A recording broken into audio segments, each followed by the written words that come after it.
This is a tutorial on painting a quilted quilt. Here you can see the quilt that I'm working on right now, and I'm painting. I'm in the process of painting. This is called hot cast, and you can see I've completely painted these veins that run through her body. And what I did was I first quilted the quilt, and then I've gone over the top of it with luminaire metallic paints.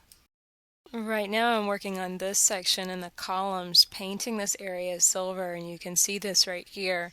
And I'm taking this paint over the free motion quilting. I've stippled in between each column line, and I'm painting over that so that way the silver really stands out. So why did I choose to do it this way? Why did I make the choice to use this paint in this way?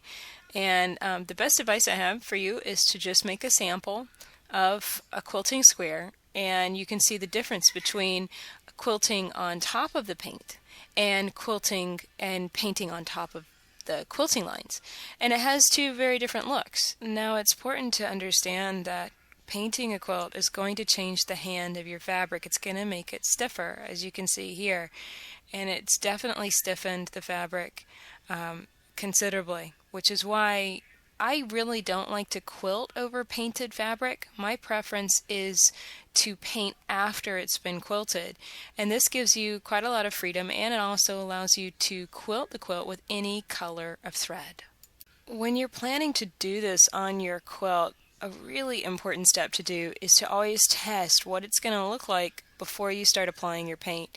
So I created this little sample, and you can see here I'm going to actually use a darker color of metallic pewter in between those lines on the columns, but I wanted to test it and make sure it was going to look good before I actually went and put the paint on. So making this test is really important.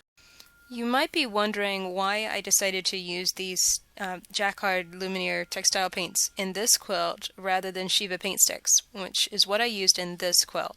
Shiva paint sticks covered almost the entire surface of this quilt. Everything that you see that is red or orange or yellow, and then the black background, pretty much everything except for the goddess, her body, her hair, and her heart, everything on that quilt has been covered in Shiva paint sticks, and that's what is giving the quilt its color. And there are two very different techniques used to apply the paint. I do have another video on how I painted Release Your Light, so definitely check out that tutorial so that way you can understand the difference between the two types of paint. The biggest thing to keep in mind when choosing a type of paint to quilt your quilt with is really how detailed your quilt is.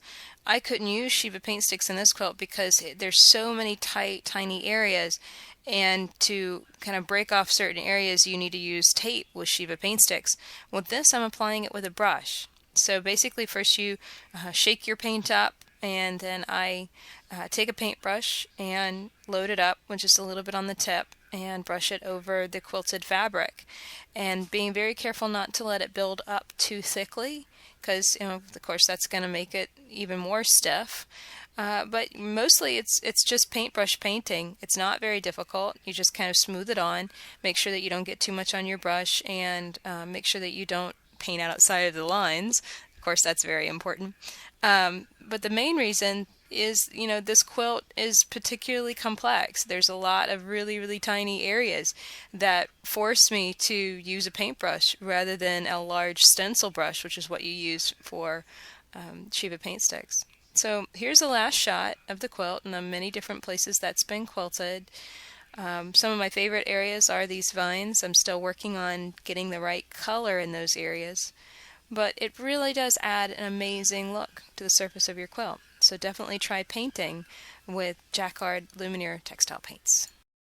Check out all of my videos on free motion quilting, quilt painting, and other techniques at daystyledesigns.com or freemotionquilt.com.